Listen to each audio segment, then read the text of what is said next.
주님 안에서 승리하는 복된 하루가 되시기를 간절히 축원을 드립니다.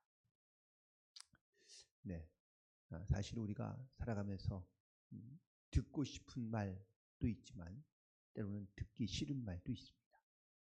근데 중요한 것은 들어야 할 말을 들어야 하고 또 듣고 싶지 않은 듣지 말아야 할 말도 사실은 우리가 들으며 살아가는데 대부분 우리의 선택이 어떤 것을 선택하느냐, 내 귀에 듣기 좋은 말을 선택하는 경우들이 많다는 것이죠.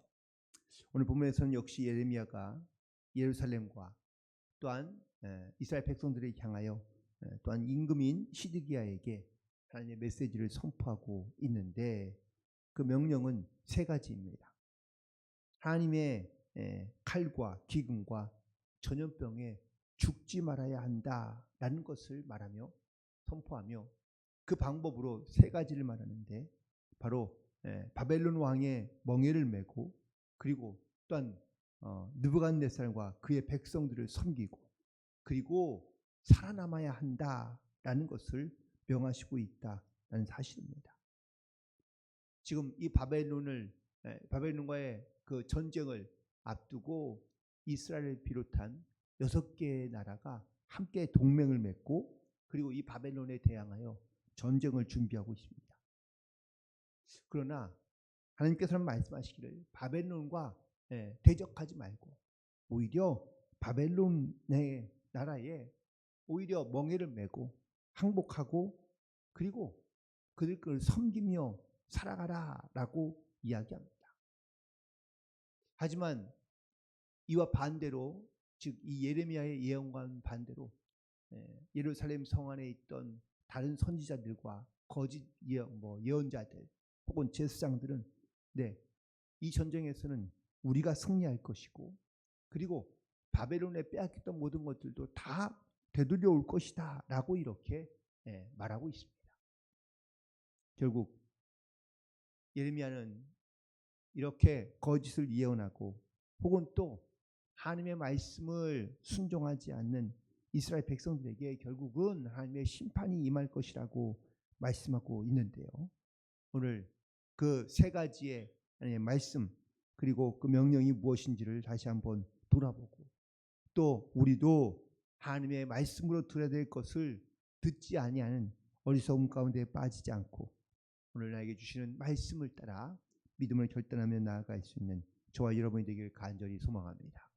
먼저 말씀 가운데 특별히 세 가지의 말씀 바로 바벨론의 멍에를 메라 라고 이렇게 말씀하고 있는데 사실 이 말은 선지자인 예레미야가 왕과 그리고 이스라엘 백성들에게 선포하지만 사실 이 말을 선포하기가 쉽지 않습니다.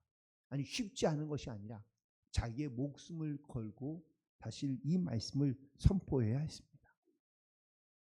왜냐하면 바로 이스라엘 백성들 가운데 이스라엘이 바벨론의 전쟁을 앞두고 이 바벨론 왕의 멍에를 메라는 것은 항복하고 그리고 또 거기에 대해서 대항하지 말고 오히려 바벨론에게 순종하며 나아가라라고 말하고 있기 때문입니다.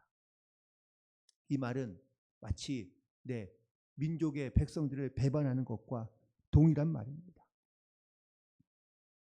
제사장들이 혹은 또 거짓 선지자들이 이 전쟁에서 승리할 것이라고 말하고 있는 이유는 뭘까요?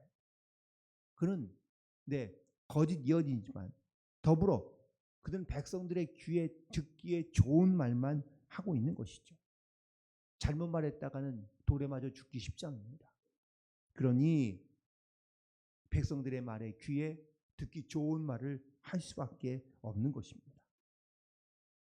하지만 예레미야는 하나님의 말씀을 받고 그 말씀을 대언함에 있어서 그가 사람들의 백성에 듣기 좋은 말을 하면 인정도 받고 존경도 받고 사랑받을지 몰라도 결국은 하나님의 징계 앞에 혹은 하나님의 심판 앞에 설 수밖에 없기 때문이라는 것을 너무 잘 알기 때문입니다. 그래서 예레미야는 바로 죽을 각오로 하고 그들에게 나아가 백성들 앞에 나아가 선포하고 있는 것을 보게 됩니다. 만약 처음부터 이스라엘 백성들이 하나님의 징계의 말씀을 잘 받아들이고 또한 그 말씀을 순종했다면 굳이 선지자가 나타나서 하나님의 말씀을 대언할 필요가 없습니다. 그러나 이스라엘 백성들과 그리고 모든 예루살렘에 있는 사람들이 이 하나님의 말씀을 듣지 않습니다. 아니, 들으려 하지 않습니다. 듣지 말아야 할 말을 오히려 그들은 귀 기울여 듣고 그 말에 따라가고 있는 것이 바로 이스라엘 백성들의 모습이기 때문입니다. 그렇다면 바벨론은 과연 이스라엘 백성들에게 어떤 의미를 갖고 있을까요?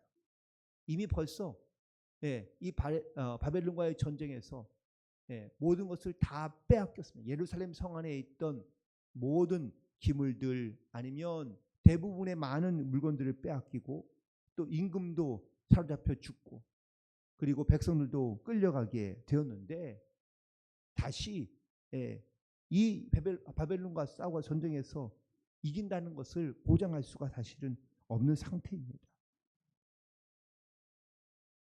그러므로 이스라엘 백성들에게 이 바벨론은 사실 하나님의 진노 혹은 하나님의 심판의 도구일 텐데 이스라엘 백성들은 이걸 깨닫지 못하고 그리고 하나님의 뜻이 무엇인지를 깨닫지 못하고 있는 것을 보게 됩니다. 이 징계, 바벨론이라는 징계가 무엇을 위한 것인지 어떤 목적인지 이스라엘 백성들은 깨닫지 못했습니다.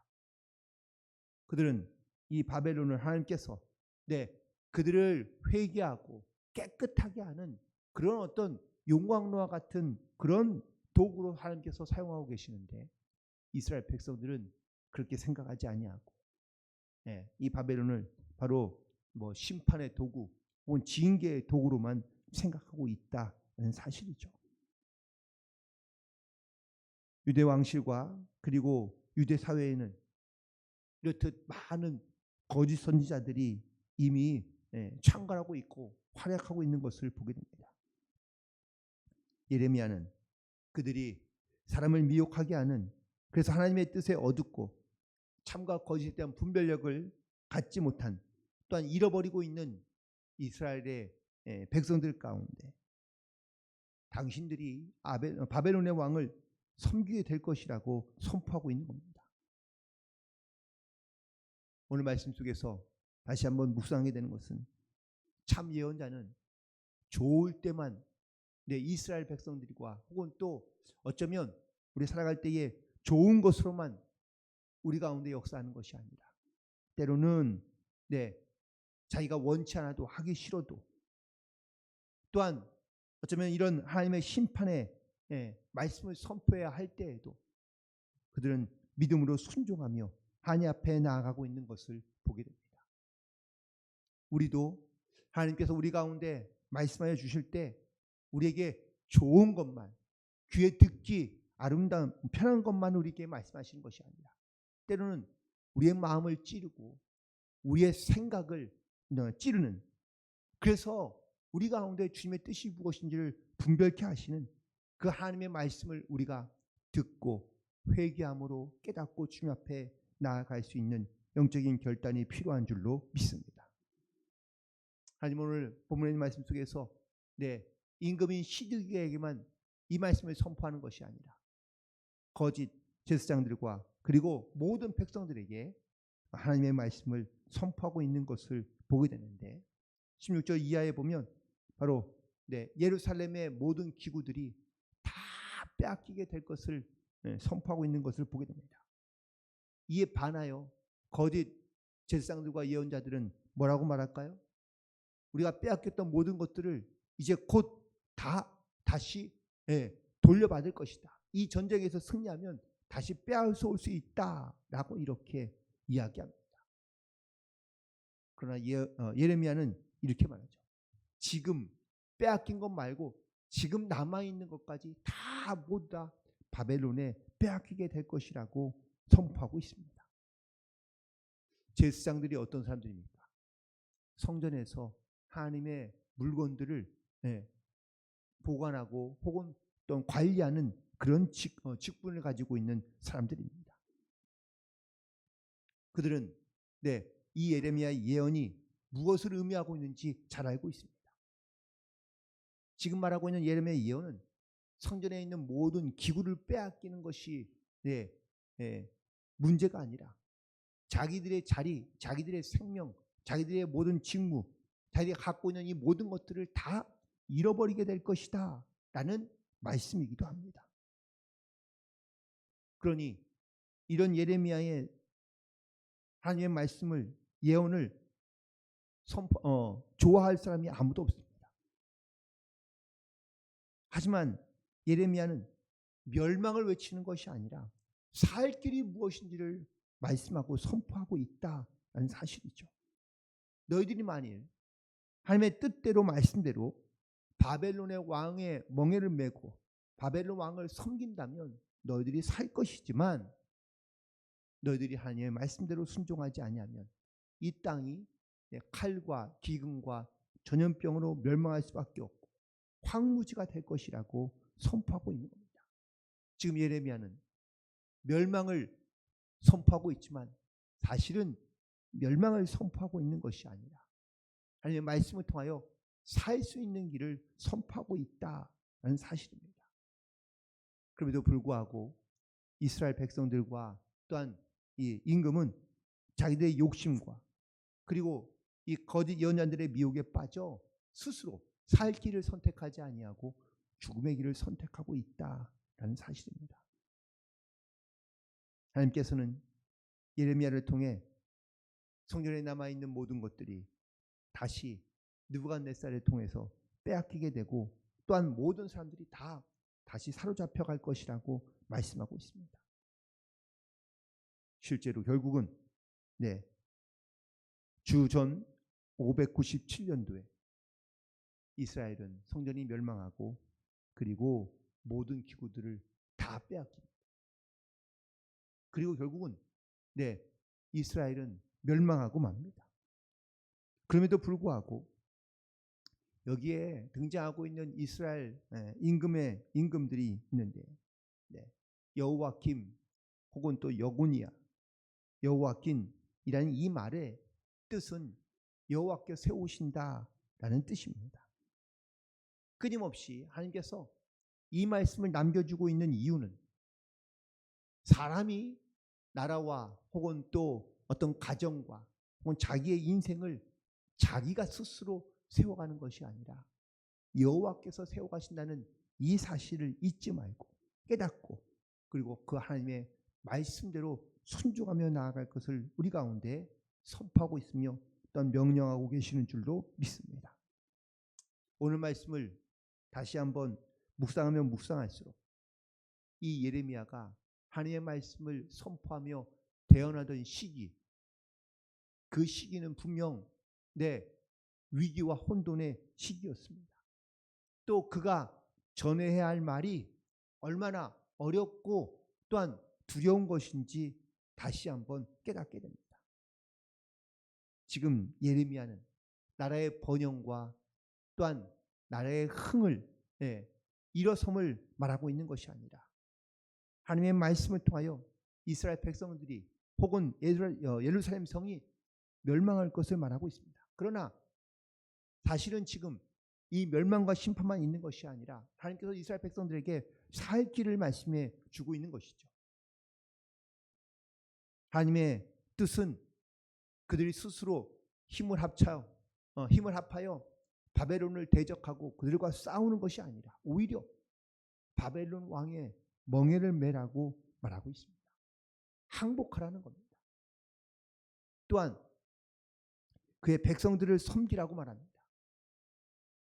포로가 스스로 자원하여 이렇게 포로가 되어 오히려 이스라엘 바벨론의 백성들을 섬기는 것이 하나님의 뜻이고 그리하면 너희들이 칼과 기근과 전염병으로 황무지처럼 변하지 아니하고 너희들이 살아남게 될 것이라고 말씀하고 있지만 살 길을 하나님께서 말씀해 주시지만 이스라엘 백성들은 그 말씀대로 따르지 못하며 순종하지 않습니다. 이스라엘 백성들의 입장에서 본다면 이렇게 나라의 망언을 선포하고 있는 예레미야가 여러분 하나님의 사람으로 보였을까요? 아마 이 예레미야를 얼마나 미워하고 원망하고 저주했을지 충분히 짐작이 갑니다.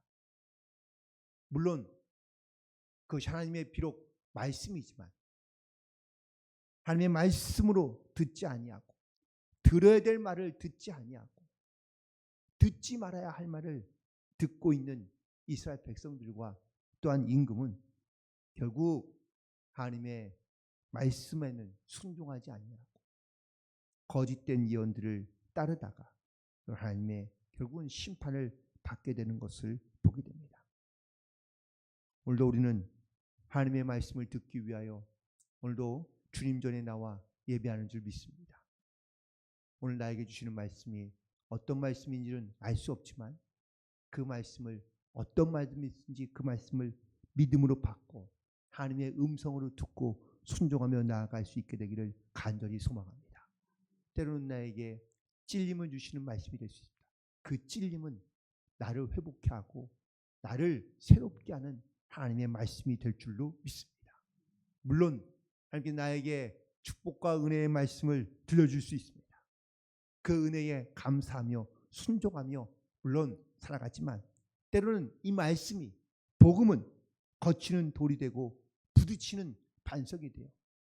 우리를 찢기고 또한 우리를 찔리게 하며 새롭게 하는 말씀, 때로는 부서지는 말씀, 깨어지는 말씀이 될 수도 있지만 오늘도 이 말씀을 바라보며 믿음으로 순종하며 내 생각과 교만을 내려놓고 오직 주님만 바라보며 믿음으로 순종하여 하나님의 거룩하신 뜻을 온전히 이루며 나아갈 수 있는 복된 성도들이 되시기를 주님의 이름으로 간절히 축원을 드립니다. 기도하시겠습니다.